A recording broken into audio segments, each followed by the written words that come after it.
Hey guys, Hollow1 here. Welcome back to another video, and today we're here with Lionel's 2-11558. This is a CSX SD70MAC number 722, and it's got some flickering headlight and reverse light issues that I'm going to be looking at today. But before we get too far into the repair, yeah, you heard that part number right. This is a 2- Lionel part number, which I had never seen before. And the fuel tank probably gives us a little bit of a clue as to what's going on here. That's the K-Line logo, which means that this is probably a K-Line model that was supposed to be sold as Lionel bought K-Line. And so, obviously, instead of canceling the model or redoing the model, they just sold it in a Lionel box with a 2- number. So, yeah, I don't know. It's interesting. If you know more of the background on the prefix for the dash numbers, like, let me know. I've always known Lionel's to have 6- something, or now they use the first two numbers or the year that the model was produced. But yeah, anyway, so the sounds in this thing are pretty bad, but that's not why we're here today. I'll play more of that for you later. We have to figure out why the headlight is flickering obnoxiously, and so is the backup light.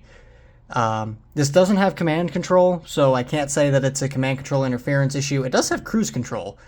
How that works in conventional mode is beyond me, but it kind of shows in the fact that this engine does not run fast, at least not with this little transformer. But let me show you guys the front and the back of this engine with the lights on so that you guys can see, and I can actually get a before of one of these things before I actually go ahead and fix it. Alright, so we're at the front here. It's powered up. For some reason it's going forward, but you can see the headlight up here. First of all, it's blue. Second of all, it's flickering rapidly, which is not good. So let's see the back. Same dealio. Ignore the handrails. I'll fix that later. It's powered up. Put it in reverse. And yeah. Sometimes there's issues with the refresh rate on cameras that make LEDs look like they're flickering. That is actually what's happening. It is actually flickering quite aggressively. I've got no clue why that's a thing, so let's open this engine up and see if we can find any clues as to what's going on here. Okay. Let's see what we got. This engine is big, by the way, if you couldn't tell. The Centipede fits on this test stand without much of a problem. This engine does not fit, which is kind of bizarre. I mean, it was designed for steam locomotives anyway, so like diesels aren't really supposed to fit on this thing. I need a medium Phillips. But yeah, so like it wasn't designed for these things, which is why it doesn't fit. But holy cow, the SD70s, and I'm sure the SD80s are similar, they're big. So I'm going to take a guess and say that there's 4 body screws. The underbody detailing on this thing is honestly really impressive. I am genuinely blown away by the quality of this model. The sound system, as I said, is very lackluster, but the detailing is honestly pretty insane. So let's, with those 4 screws removed, I lie. There's 2 more up here that probably hold in something. This engine does also have a smoke unit. The smoke unit's not hooked up currently. Diesels don't really smoke much, so I think it's fine. I've got that RS1 that has a smoke unit in it that's quite violent. Okay. Let's see if I can wiggle this thing off. I hate working on these engines because usually these are glued in some way.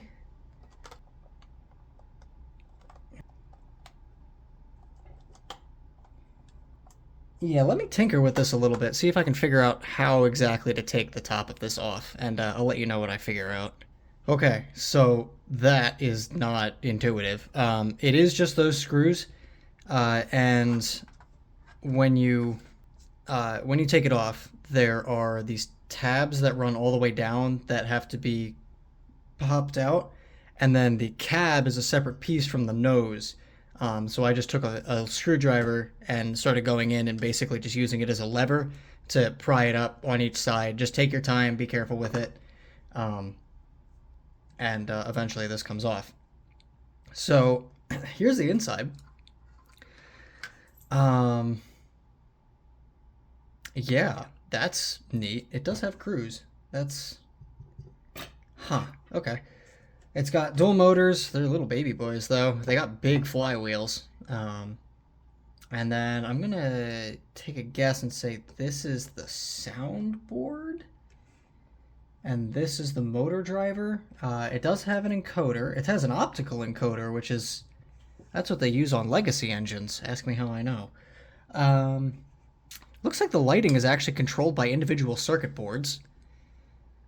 So... That's mildly concerning. Okay, so I guess I gotta figure out how to get that out on both sides. The front looks like it'll be slightly easier. I can at least see screws for that.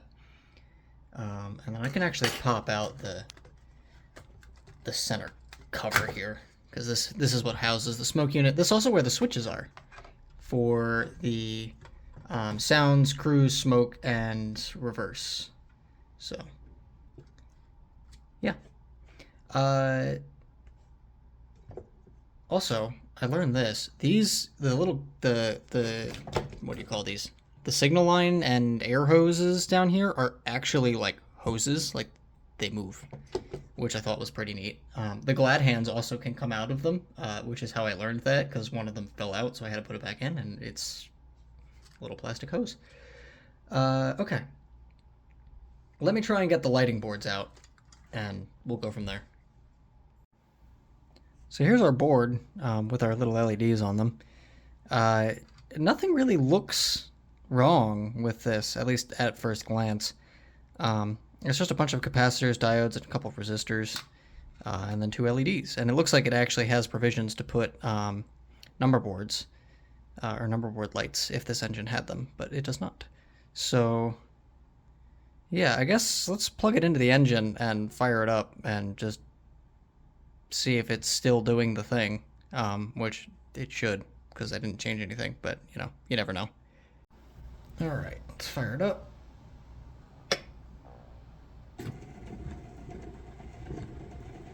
Yeah!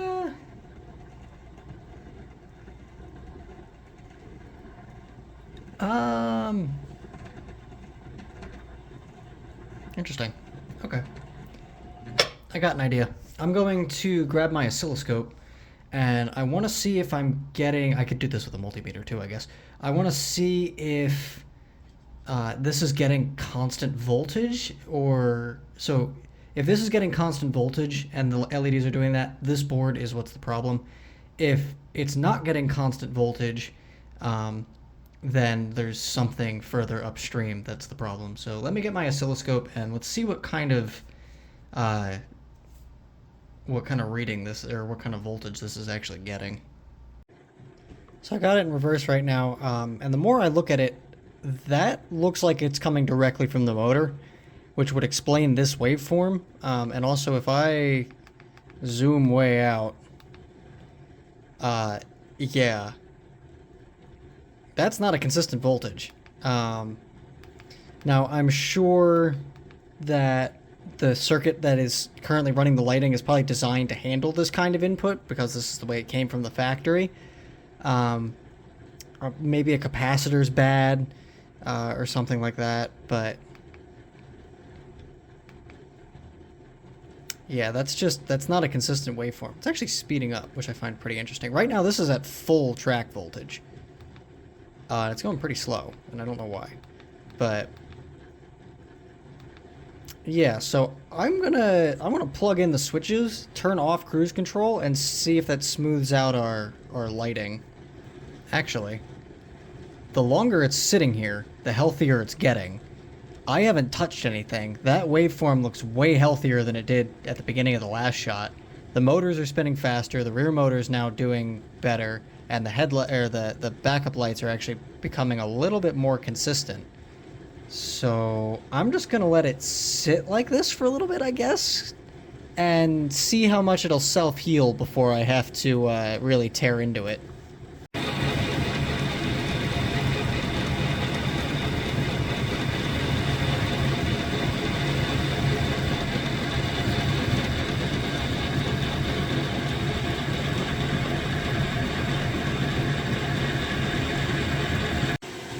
So again, haven't touched anything, and you can tell it's spinning way faster now, and our lights are very consistent and bright. So yeah, I guess it was in a box for a really long time and just needed to come out. The capacitors needed to charge up, and the motors just needed to kind of work themselves loose again. So I'm just going to let it sit like this for a little bit longer. I think I'm going to disconnect the light, put the shell back together so that I can throw it on, and just let the motors turn, basically, and let the electronics try to charge themselves back up and get back into a rhythm. And yeah, that's self-healing engine, I guess. So that's neat. So I just finished putting the shell back on. I also greased and oiled all of the gears and axles, just to, help it run smoothly. So cosmetically, when I was handling it, this little coupler cup bar came off. I just reattached that. It was pretty simple. There's just 4 little clips here. One of the clips is actually broken off, but it literally just, you push it and it snaps in. And as long as at least 3 of them are in there, apparently it holds pretty well, and it moves with a realistic angle, which is really nice. Again, this model is beautiful.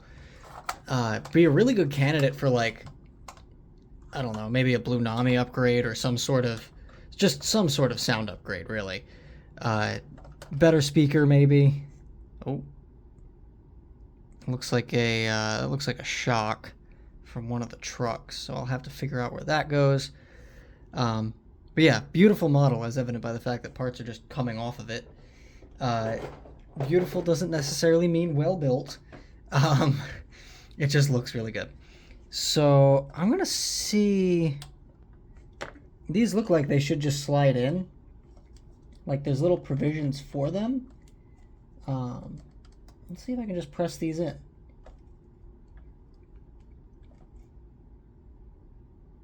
Well, it looks to me that that's all that took. Yeah, I think those are in now. I'm trying not to fold the handrails over while putting pressure on them, and I think those 2 are good. Got all our glad hands there. Lift rings are good. Handrails not snapped. Horns straight enough. Alright, let's see if I can figure out where that shock came from. There's these little... They're on the bearing caps. This one looks like it's missing one. It looks like the end one on each side. Oh, here it is. This middle axle is missing its little shock. So it's just 3 prongs, it looks like. And yeah, just kind of slides in. I think I'm going to put a drop of super glue on it just to make sure it stays in. I don't think there's a reason to ever have to pull that off. If there is, I'm going to be the one working on it because I'm the one who caused the problem, so I'd be the one that fixed it. But yeah, let me just put a little bit of super glue on the ends of the little posts and slide it in. And voila. Yeah, also check out the decaling. Oh, hold on, I missed a clip.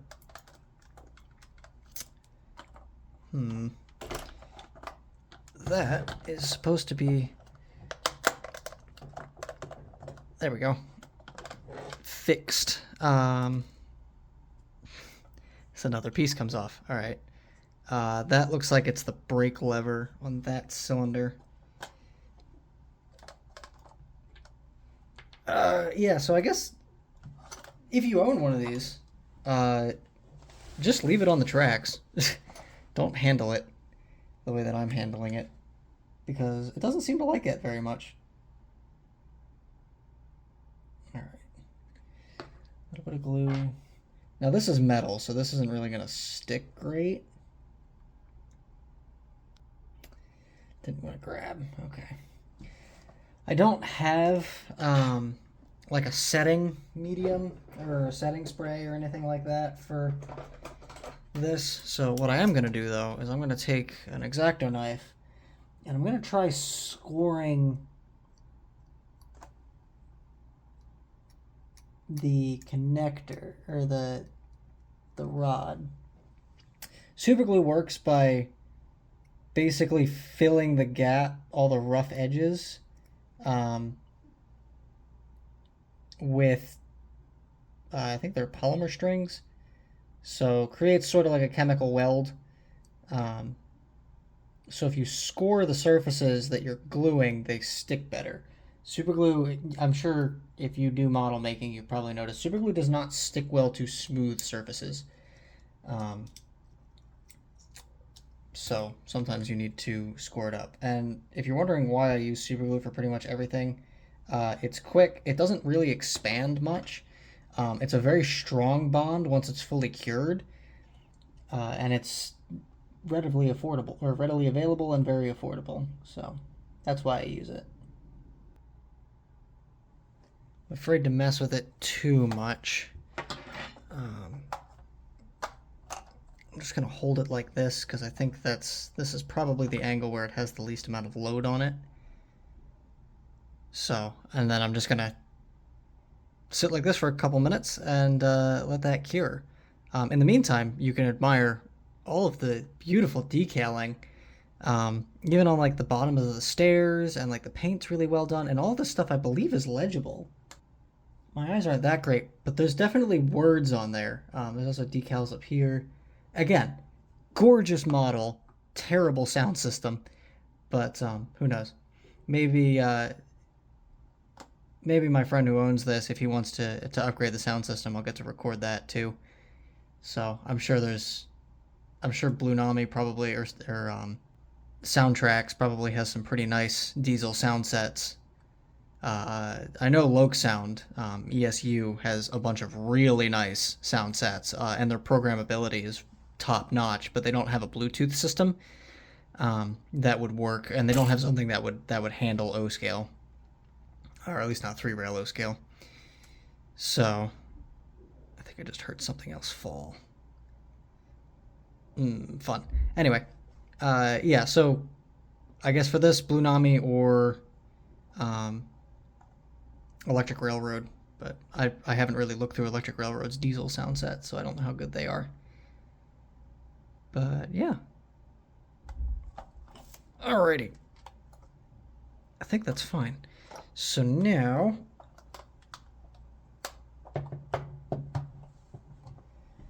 I don't see any extra detailed parts, so I don't know what I heard fall. But let's put this thing up on the track and run it in a little bit more. I'll record the sound demo for it, which you guys will hear sometime in the future, and that'll be it. So I got the engine running forward again, and this is max voltage, and it's doing the thing, and it's also not going quickly again. It is speeding up slowly like it was the first time, and I'm not sure what exactly is going on here, other than just this engine needs new electronics. Somebody who's more familiar with K-Line models could probably tell me if this is the way that they normally operate, but this is, for me, this is just very peculiar. But you can see that the headlight is coming back up to brightness, so I guess it's just one of those engines that you need to run it for long periods of time, and it'll slowly start coming back around. But if I start turning the power down here, you can see that it goes back to flickering again. So I guess that's just the way that it is. But if I blow the horn here, it does actually have ditch lights, which is pretty neat. they do not have the same flickering problem that these have. So, and also, yeah, I know these are the wrong color. I just don't have LEDs that are that style to replace them. But if I ever get some in the future, I'll pop this engine open again and swap them out.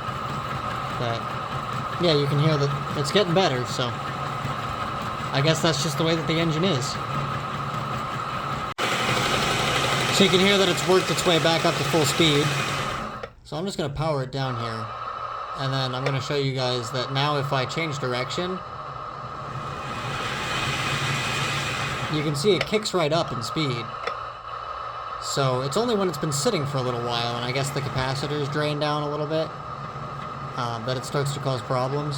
But this is probably a third, like 1/3 voltage, or 1/3 full voltage, and the headlight's pretty good. It's actually quite warm, which is interesting. But yeah, now that it's run for a little bit, it seems to be fine. So I'm gonna, when I'm done recording the sounds for it, I'm gonna shut this thing down for a couple minutes, let all the capacitors drain back out, turn off, verify that it's doing the thing again where it flickers and goes really slow at full power, turn off cruise control and test it again and see if it's the cruise functionality that's causing it to basically choke the motors and not give them enough voltage. But for right now, let me record the sound demo and we'll come back and try out that cruise switch. Okay, so it's back to full power and it's dragging. So I'm gonna open this up and there should be a cruise on off switch. There is. I'm gonna flip that off and let's see if this runs any better. Whoa, okay. Feisty.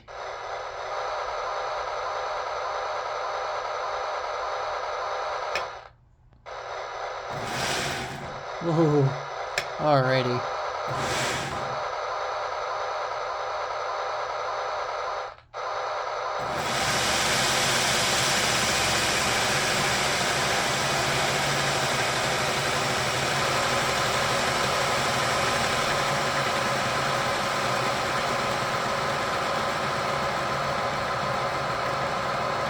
Alright, so the answer is it needs cruise.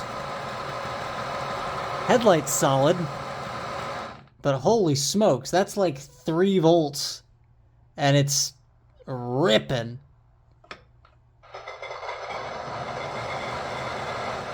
Hold on. So this is probably about cruising speed.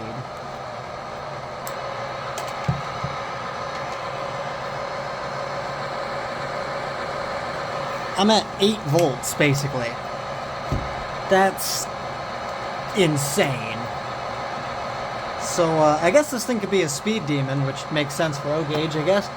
But, you know, that's neat. Backup light's also solid. So, yeah, apparently if you turn off cruise control, it fixes the thing. It just goes really fast. So, I think I'll take the smoother operation and just needing to run it for a little bit to get the headlight working over whatever the heck that was. So there you have it. That was this Lionel / K-Line-ish SD70MAC. Didn't actually need to do work on it, which was nice. Sometimes engines just do that. They do just self-heal. But yeah, I got to see the insides of this thing, learn a little bit about the electronics from this era, and got to take a look at this absolutely gorgeous model. So I hope you all enjoyed. I hope you all maybe enjoyed seeing the inside of this engine. I know there really wasn't a whole lot of educational material in here, but you know, hey, sometimes this is just for entertainment. But yeah, if you guys have any questions or comments about this thing, or if you guys, what I really want to know is, do you guys prefer the SD70MACs or the SD70 Aces? Leave a comment down below which one you like better. I like the Aces personally, but I know some people really like the Macs. But that's my question to you. But yeah, hope you all enjoyed. I am CW Hollow One, and have a good day, or maybe good night in your case. See ya.